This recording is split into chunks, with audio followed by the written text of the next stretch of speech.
Bonjour, je me présente Nicolas Vedovato. Si vous avez regardé cette vidéo, c'est que vous avez répondu à un questionnaire suite à un email que vous a envoyé la société Uber. Donc je voulais profiter de cette occasion pour vous présenter notre entreprise et pour faire un point d'avancement suite au remplissage de ce questionnaire. Donc dans un premier temps, je vais vous parler de qui nous sommes, à la fois notre société, donc nos sociétés c'est Movingcap qui s'occupe uniquement des chauffeurs VTC et Entrepreneur.fr qui est dédié aux chefs d'entreprise. Pour vous donner une idée, notre société, c'est 10 personnes qui sont dédiées uniquement aux chauffeurs VTC. On en a rencontré 3000 ces 2 à 3 dernières années. On a fait 7000 rendez-vous avec des chauffeurs. Quand je vous dis rendez-vous, c'est une vraie interaction poussée où on a un échange avec des chauffeurs, donc autant vous dire qu'on vous connaît par cœur. Et on a accompagné plus de 1000 chauffeurs à se lancer, donc création d'entreprise, véhicules, etc. Et on a formé 250 chauffeurs. Très rapidement, parce que ce n'est pas l'objectif de cette vidéo, je veux que vous compreniez pourquoi on est là et pourquoi on est là pour vous accompagner. On fait de la création d'entreprise, on vous aide à choisir votre véhicule, on vous accompagne, on a des produits d'assurance, donc on peut vous assurer, et ce que je veux vous dire, c'est que nos clients, dans la majorité des cas, 99%, sont rentables et gagnent leur vie parce qu'ils ont fait les bons choix avec nous. Toute notre équipe, donc les 10 personnes que vous voyez ici, là il y a 9 personnes puisqu'il y a une personne qui est en garde d'enfants, on a 9 personnes qui travaillent pour vous et qui restent mobilisées pendant cette période. Alors, de quoi je vais vous parler très rapidement, la situation très rapide sur l'épidémie, on en a beaucoup parlé, mais surtout un focus sur les VTC. Quelles aides pour les indépendants? Qu'est-ce qu'on va faire pour vous et qu'est-ce que vous devez faire? Donc je vous fais un très rapide point sur la situation du coronavirus. Donc c'est une situation qui est inédite et qui n'est surtout pas à prendre à la légère, d'autant plus pour vous les VTC qui êtes en ligne directe avec le virus. Évidemment, vous devez vous protéger. Donc, données à ce jour, vendredi, 59 000 cas confirmés, 2000 de plus hier. On atteint les 5000 morts si on compte les décès dans les EHPAD en dehors des hôpitaux. Donc ça n'est vraiment pas à prendre à la légère. Et comme je vous le disais, vous êtes en première ligne sur cette situation. Deux possibilités, soit vous vous protégez, vous continuez à rouler, vous vous protégez, soit vous arrêtez de rouler, ce que nous on va vous conseiller. Donc idéalement vous ne roulez pas. Si vous roulez, il y a des consignes qui ont été édictées par le gouvernement et que vous avez dû recevoir aussi par la société Uber. Et surtout, pensez toujours à votre famille et à vos proches.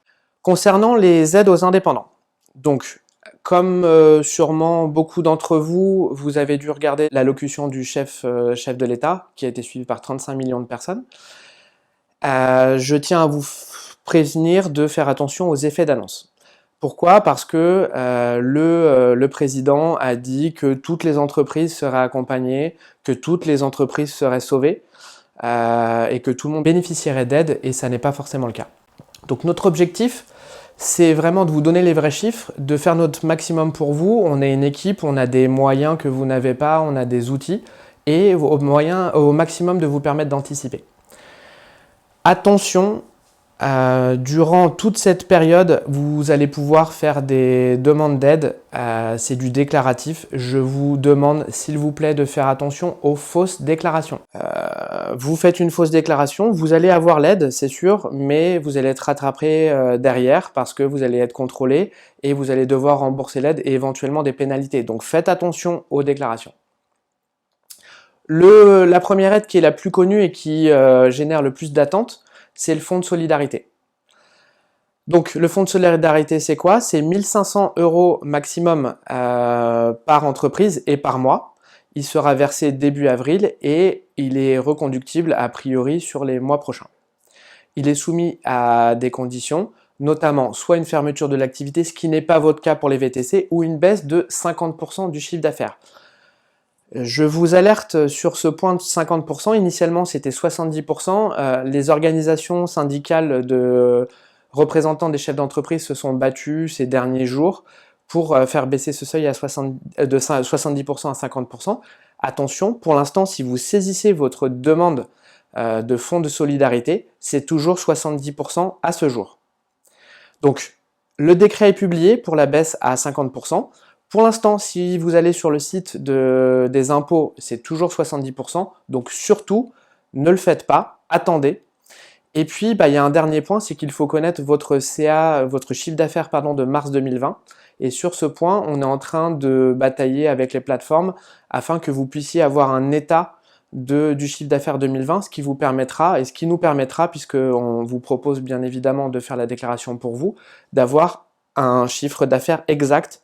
Ne vous aventurez pas à faire des déclarations du à peu près, du j'ai reçu ça, etc. Non, il ne faut pas jouer avec ça. C'est aux impôts que vous allez faire votre déclaration. Concernant les véhicules, c'est surtout pour ceux qui sont soit en location, soit en leasing, LOA, soit en crédit. On est en train de voir avec les prestataires pour négocier. Celui qui bouge le plus, qui a bougé dès le début, c'est Flexifleet, puisqu'ils ont accepté de reporter les échéances, donc c'est pas de la gratuité, c'est du report à la fin. Pour les autres prestataires, c'est un petit peu plus compliqué. Sur le leasing, on y arrive, sur la location, c'est un peu compliqué. Sur les assurances, pour l'instant, il n'y a pas grand-chose, voire rien du tout. Par contre, il faut savoir que les assurances ont mis 200 millions d'euros dans le fonds de solidarité. Ils ont participé à hauteur de 200 millions et il y a des appels pour qu'ils puissent venir mettre des sommes complémentaires. Sur toujours les assurances, la RC circulation, il y a des baisses possibles, il y a déjà des assureurs qui ont fait. Par contre, tout ce qui est RC Pro, ne demandez pas à votre assureur de passer en catastrophe naturelle ou je sais pas quoi, ça ne marche pas. Éventuellement pour ceux qui ont une perte d'exploitation, mais il n'y a pas de clause telle qu'une pandémie ou une épidémie. Et pour ceux qui ont une prévoyance TNS, il y a peu de choses à attendre, sachez-le. Autre dispositif, très rapidement le prêt garanti par l'État, donc ça concerne ceux qui ont une banque qui n'est pas une banque en ligne, une banque traditionnelle. C'est un crédit de trésorerie sur 12 mois qui peut se représenter 25% du chiffre d'affaires de votre année dernière et qui est extensible à 6 ans et c'est un prêt qui est garanti par l'État. Donc on reviendra vers vous sur ce sujet-là. Donc comment ça fonctionne? Il y a un pré-accord à faire à la banque, on s'occupe de tout ça. Demande de garantie à BPI et validation par la banque. Donc pour ceux qui ont une banque traditionnelle, on vous préparera un document pour que vous fassiez facilement votre demande à votre conseiller. Et puis pour ceux qui ont une banque en ligne, notamment les auto-entrepreneurs, il faudra se rattraper de votre conseiller perso éventuellement. Le report de loyer. Attention, ce qu'a annoncé le président, c'est une suspension des loyers professionnels vous concernant. Vous n'avez souvent pas de local professionnel, donc c'est votre loyer personnel. Déjà pour le professionnel, ça n'est pas automatique. Pour les HLM, il y a des discussions en cours, donc ceux qui habitent en HLM, c'est pour ça qu'on vous pose la question dans le questionnaire. Pour les autres bailleurs, c'est sur demande.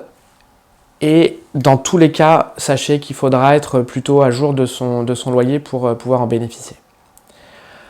Concernant les reports de crédit, deux possibilités. Donc il y a les crédits professionnels, les crédits qu'a fait votre société. Certaines banques le font automatiquement, donc vous écrivent pour vous dire qu'il y a un report qui est fait. Pour les autres, c'est sur demande et pareil, pour ceux qui sont concernés, vous avez répondu à la question et on fera la demande, donc on vous préparera la demande.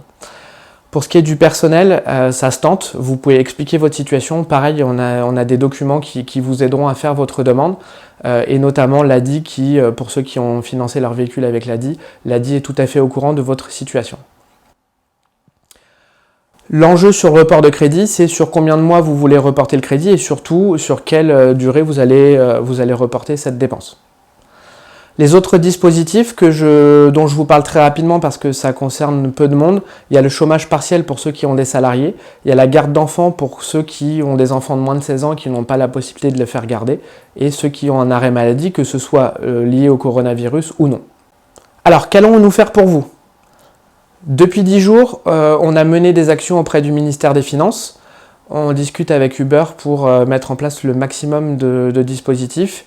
Et on discute principalement sur le fonds de solidarité, alors à la fois sur les critères pour l'avoir, mais aussi sur les modalités, puisqu'au début, il fallait avoir un compte pro sur le site des impôts et c'était quasiment impossible de le faire. Donc, Comment on va vous faciliter les démarches? Déjà, on va aller vérifier que vous êtes éligible ou pas. Attention, il n'y a pas que cette histoire de chiffre d'affaires, il y a d'autres conditions qui sont marquées dans le texte.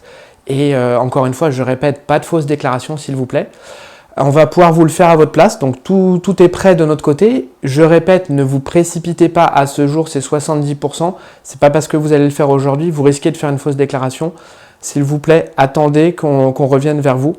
Et on va vous préparer l'ensemble des documents. Ce qu'on attend de votre part, c'est que on va communiquer avec vous régulièrement, donc on privilégie le SMS, on remercie la société OVH qui nous a offert des SMS qui vont nous permettre de communiquer avec vous via SMS. Donc on va vous faire des vidéos, là ici c'était ma première vidéo, je vous en ferai régulièrement pour vous tenir informé. On va vous poser des questions, parfois vous aurez déjà répondu aux questions, oui, parce qu'on nous pose plusieurs fois la question. Donc répondez aux questions posées et on va vous demander de fournir des documents. Fournissez-nous vos documents, s'il vous plaît. On vous les demande parce qu'on en a besoin pour faire les demandes. Et de votre côté, surtout au maximum, restez chez vous, respectez les règles de confinement, respectez les règles de distanciation sociale, restez à plus d'1 mètre, 1,50 m minimum des autres personnes. Faites attention à vous. Vous pouvez récupérer le virus sans vous en rendre compte et le transmettre à votre famille. Encore une fois, vous êtes une population qui rencontre beaucoup de monde et vous devez rester chez vous un maximum. On reviendra vers vous régulièrement, comme je vous le dis, dès ce week-end ou dès le début de semaine prochaine. Ne vous précipitez pas, s'il vous plaît. Merci, bonne journée.